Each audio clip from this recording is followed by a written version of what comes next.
Bonjour à tous, donc moi je suis Julia Malfait, je suis psychomotricienne à Bicêtre et donc avec Carole on va vous parler des troubles alimentaires pédiatriques. Donc comme on l'a dit tout à l'heure, on s'est focalisé sur les enfants qui ont une atrésie des voies biliaires, mais c'est tout à fait valable pour toutes les autres cholestases. Tout d'abord, on voulait refaire un point sur ce que c'est que les troubles alimentaires pédiatriques. On fait volontairement le choix de ne pas s'attarder sur la sémantique. Ça commence à être très répandu dans les services. On parle de troubles de l'oralité, beaucoup à Bicêtre. La nouvelle nomenclature, c'est troubles alimentaires pédiatriques.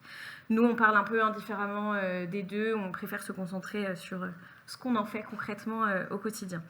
Donc les troubles alimentaires pédiatriques, c'est une réponse des enfants, c'est la mise en place de défenses à la fois sensorielles et comportementales en réponse à une pression externe.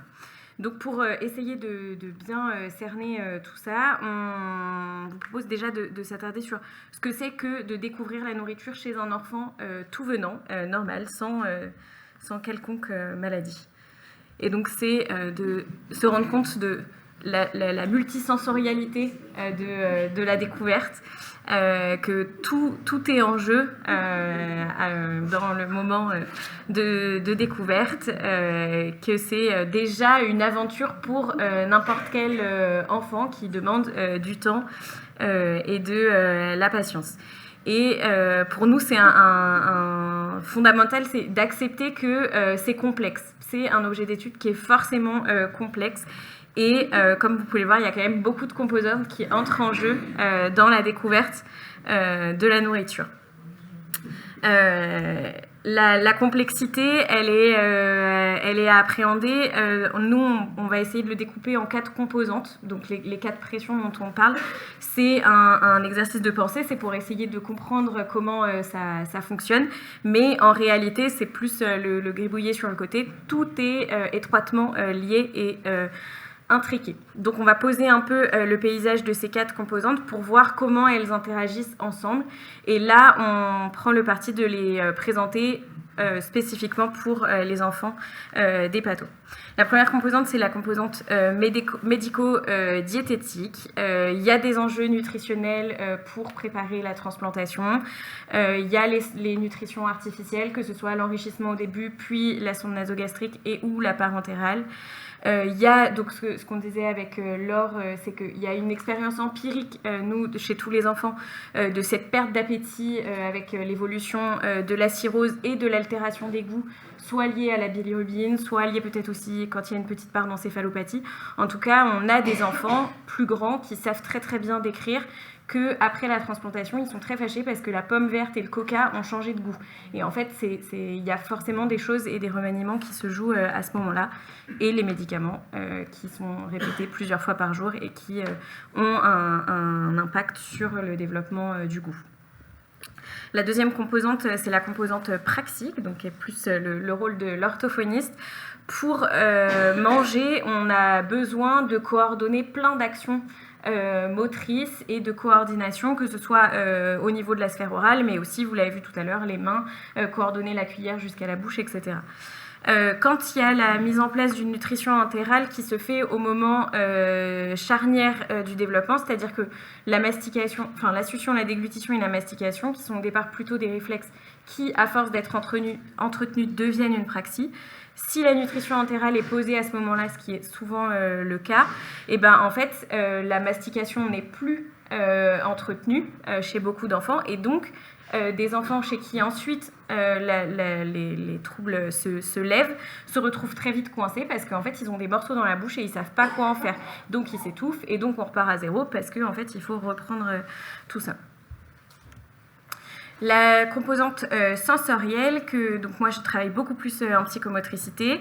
Chez les enfants en hépato, c'est très très lié au parcours hospitalier, les répétitions d'hospitalisation et ou de prise de sang, les fibroscopies, etc. Il y a un vécu corporel qui est altéré par rapport aux autres enfants.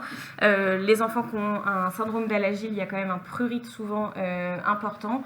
Ça a un très gros impact sur l'enveloppe corporelle et sur les perceptions de toutes les textures. Et la dernière composante, c'est forcément la composante comportementale. Le lien parent-enfant, il est quand même altéré par la maladie précoce. Et souvent, quand tout échappe aux parents, la nourriture, c'est tout ce qu'il leur reste, sauf que l'hépatopédiatre, il a dit oui, mais il faut qu'ils prennent tous ces biberons et il faut qu'ils mangent, etc. Et donc, il y a des gros enjeux de la relation à ces moments-là. Et l'enfant qui subit plein de choses, de façon totalement inconsciente, il se rend très vite compte que quand il dit non à la nourriture, ça crispe tous les adultes autour. Et donc, il y a aussi un enjeu qui est totalement inconscient du côté de l'enfant, mais qui rend parfois les choses beaucoup plus compliquées. Toutes ces composantes, elles interagissent ensemble. On peut pas travailler chacun dans notre coin sans que ça fonctionne. Il y a absolument besoin que l'action elle soit concertée, et c'est ça qu'on essaye de faire aussi dans le service, c'est que les enjeux de tout le monde puissent se rejoindre et puissent être discutés pour que tout fonctionne au mieux. On propose un deuxième extrait. Juste d'essayer de repérer dans un repas tous les enjeux, toutes les composantes qui sont en lien. Donc c'est un enfant tout venant, donc il n'y a pas l'aspect médico-diététique classique d'un enfant, je dirais. La praxie, donc on voit les coordinations, donc là avec la cuillère, puis après de la mastication du bout de brocoli. On voit le côté sensoriel aussi, il faut accepter d'avoir du brocoli plein les mains pour pouvoir le mettre soi-même à la bouche. Quand on a eu plein de prises de sang sur les mains et que les récepteurs sensoriels de la peau ont été sursollicités, et ben, on accepte beaucoup moins de texture sur les mains. Et le comportement, on peut voir quand même qu'elle fixe intensément l'adulte qui prend la vidéo. Il y a beaucoup d'enjeux sur la découverte de la nourriture. Donc, on a donc vu que les troubles alimentaires pédiatriques, c'était la mise en place de défense sensorielle. Donc, notre action, ça va être quand le repas se passe comme ça va être de diminuer les défenses pour que les repas se passent mieux. Donc, les repas d'un enfant qui a des troubles alimentaires pédiatriques, c'est qu'il ne mange pas, qu'il refuse les morceaux, comme l'a dit Julia, qu'il a des hauts le cœur, ou qu'il ne veut manger que certaines textures, il peut vomir aussi, il ne réclame pas, il n'a pas faim, il n'a pas de plaisir. Voilà, c'est beaucoup c'est très complexe et c'est beaucoup de questions de la part des parents, donc on va pouvoir faire de la prévention, de l'éducation et puis ce qu'on appelle de la rééducation quand le trouble est là. Donc il y a beaucoup d'écoute du vécu et de l'expérience des parents. On questionne aussi les habitudes alimentaires de la famille parce que parfois elles sont surprenantes, mais elles peuvent convenir à l'enfant et on peut peut-être dédiaboliser ou dédramatiser des choses qu'il pensait ne pas pouvoir se faire, parce qu'il faut privilégier un lien de qualité avec le repas. C'est vrai que essayer de moins être focus sur la quantité, c'est aussi important. On peut proposer des massages et des stimulations orofaciales, on va les voir un peu après. Et on a des outils, notamment la fleur d'essence, pour observer et analyser les repas qu'on va vous montrer. Donc voilà le type de massage qu'on peut proposer à l'extérieur de la bouche sur tout le visage, à répéter à la manière d'un jeu plusieurs fois dans la journée. Et puis, quand c'est possible, et petit à petit, on peut entrer à l'intérieur de la bouche parce que les récepteurs sensoriels se sont un peu habitués et se sont un peu calmés et ils sont moins en défense. On a mis en place ce qu'on appelait des sacs oralités. Ils contiennent beaucoup de choses qu'il y a sur cette image, des plumes, des balles texturées de toutes sortes, des guides-langues texturés ou pas, avec des odeurs, des sables à manipuler, à transvaser, enfin, tout ce qui sert à faire de la patouille et à stimuler les sens pour justement apaiser les défenses. On propose aussi aux parents de faire des grimaces pour que les enfants réinvestissent et prennent conscience de tous leurs muscles et leur bouche, la langue, etc. Donc les sacs oralités sont mis à disposition des parents, mais voilà, avec les limites techniques que ça a. Mais l'idée, c'est que ce soit toujours dans la chambre de l'enfant et mélangé aux autres jeux pour que, même si la balle qui colle, elle fait très très peur, on a encore eu l'exemple la semaine dernière, en fait, quand elle traîne au milieu des autres jeux, naturellement, l'enfant, il va finir par y aller et par la toucher, sauf que c'est pas les rééducateurs qui arrivent et qui rentrent dans la chambre et qui font du forcing 4 fois par jour. Là, au moins, ça se fait de façon beaucoup plus naturelle et les parents assistent d'eux-mêmes à la désensibilisation de l'enfant.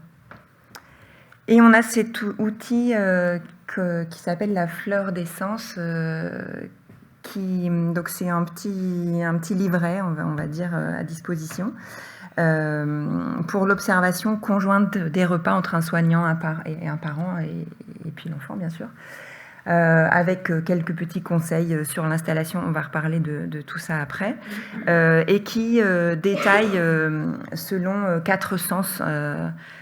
D'abord, il y a à regarder, et ça permet de voir que tout n'est pas apocalyptique dans le repas, qu'il y a aussi des choses qui fonctionnent.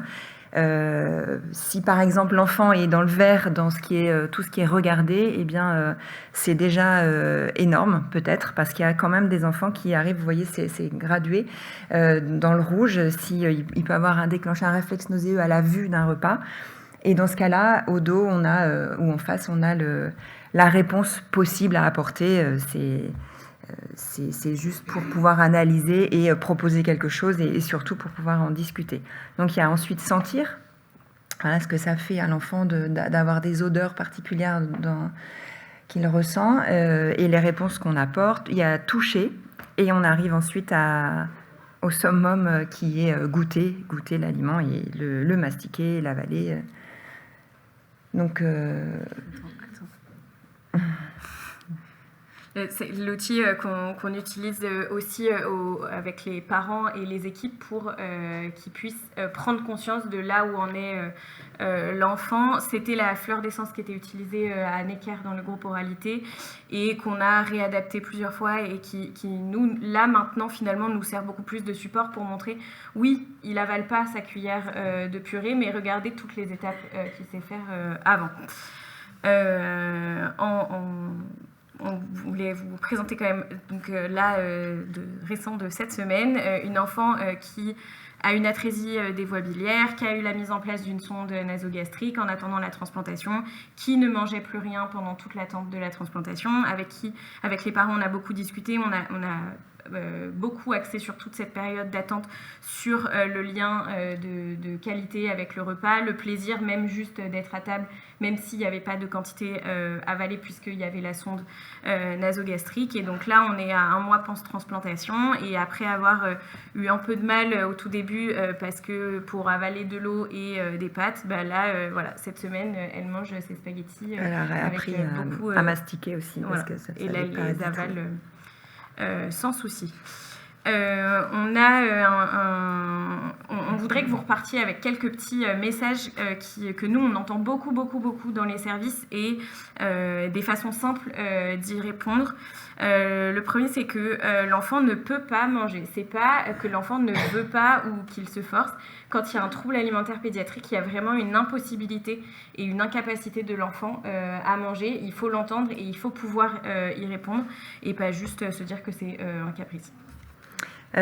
Prendre le temps du repas, le temps de la découverte et d'introduction des aliments au fur et à mesure. Il faut répéter, il faut reproposer, et en même temps en proposer de nouveaux à chaque fois. Et le temps aussi, parce que ça prend parfois longtemps pour que ça redevienne un moment agréable. Ça, la désensibilisation n'est pas une diversification, c'est de garder en tête que quand il y a des troubles de l'intégration sensorielle, et en fait, on va faire l'exact opposé de la diversification. Dans la diversification, ça va être les compotes, puis on va mélanger des morceaux, ou la purée, et on va mélanger des morceaux dans la purée, puis on va mettre des morceaux. Et nous, quand il y a des difficultés sensorielles, on va faire l'exact opposé. On va faire d'abord des morceaux, parce qu'en fait, un morceau de pain, quand je le mets dans la bouche, si ça me fait peur, je peux le ressortir et j'ai plus d'informations sensorielles. La purée qui colle, je la mets dans la bouche et c'est l'enfer, je peux plus la sortir, et donc je panique. Donc les morceaux de jambon dans la purée qui colle, alors là c'est panique à bord et c'est fini. Donc en fait, vraiment de garder en tête que nous, on va faire l'exact opposé de ce qui est fait classiquement dans la diversification. Forcer l'enfant est contre-productif. On doit pouvoir respecter le nom de l'enfant. C'est, comme disait Julia tout à l'heure, une manière pour lui d'être, d'exister, de se réaffirmer. Et plus on va lui dire, plus on va le forcer, plus il va dire non plus fort, et plus le repas va être des crises. Laisser l'enfant être acteur de son repas, finalement, c'est une stratégie qui marche beaucoup mieux. En hospitalisation, l'enfant, il subit énormément de soins pour lesquels il ne peut pas dire non et il peut crier aussi fort qu'il veut. De toute façon, le soin aura lieu. Donc le repas, c'est pour ça qu'on utilise différentes stratégies, notamment les sacs oralité, pour que ce soit l'enfant qui fasse lui-même. Nous, on va guider, on va proposer plein de choses. Même si l'enfant a peur, je vais mettre de la purée sur la tablette et on va jouer petit à petit avec. Mais le but, c'est que ce soit lui qui mette à la bouche. Voilà, donc le repas est un moment de plaisir, de découverte, de partage, et c'est vrai que c'est souvent oublié, mais on peut le retrouver. L'importance de l'installation dans un environnement calme au départ, en chaise haute, avec un appui sous les pieds. On ne le dit jamais assez, mais vraiment, ils ne sont pas bien installés, les enfants en général, quand ils mangent dans nos services. Et au départ, c'est quand même primordial. Si je vous demande de me chanter une chanson en japonais sur un pied sur l'estrade, vous n'allez pas être à l'aise. Alors que si vous êtes au calme dans votre chambre, en fait, ça ne vous dérange pas d'essayer, personne ne vous jugera. En fait, quand on fait manger l'enfant au milieu de l'unité de soins avec tout le monde qui passe et tout le monde qui dit « Ah, t'as bien mangé aujourd'hui, qu'est-ce que t'as mangé ?» En fait, il y a un moment où forcément, ça ne marche pas. On entend souvent il est malin, hein, quand j'arrive avec mon plat, il se fait vomir. Non, il ne se fait pas vomir. C'est le réflexe nauséeux qui est déclenché soit par la vue, soit par l'odeur, soit par l'idée. C'est ce réflexe nauséeux qui est un réflexe de protection des voies respiratoire qui est situé au fond de la bouche. Et bien lui, ce réflexe, il s'antériorise, il devient, il est proche, il est au bout de la langue, il est presque sur les lèvres. Dès que ça touche, ça déclenche un vomissement, donc il ne fait pas exprès. Vous avez tous fait une indigestion ou pris une cuite avec un alcool particulier. En fait, juste l'idée d'en parler, ça vous met pas à l'aise. Et en fait, quand on vient vous présenter la seringue de médicaments 4 fois dans la journée, oui, quand l'infirmière elle rentre et que l'enfant voit la seringue de médicaments, il y a forcément des réflexes nauséeux qui peuvent se déclencher avant. Et c'est seulement l'enfant qui décide quand il va manger. Ça rejoint le temps de prendre le temps et de la patience. On ne peut pas forcer l'enfant. Tout ce qu'on peut faire, c'est vraiment de prévenir sur ce temps d'attente de la transplantation avec de la nutrition entérale, de renforcer, redonner le goût du plaisir des repas. Voilà. Et je voulais juste vous partager, par exemple, dans les soins palliatifs, ils font beaucoup la distinction entre la nutrition et l'alimentation. Il y a la nutrition artificielle et il y a l'alimentation qui est le moment du repas. Et en fait, certes, il y a la nutrition qui passe dans la sonde, mais l'alimentation, c'est être assis autour de la table, c'est discuter, c'est partager des odeurs, c'est l'odeur de la cuisine pendant 1 heure avant de passer à table, etc. Et c'est en ciblant ces axes-là qu'on arrive à débloquer les choses. Une fois qu'une des pressions se lève, l'enfant peut remanger correctement. Même quand il y a une sonde, on peut avoir un moment d'alimentation qui n'est pas que de la nutrition. Voilà.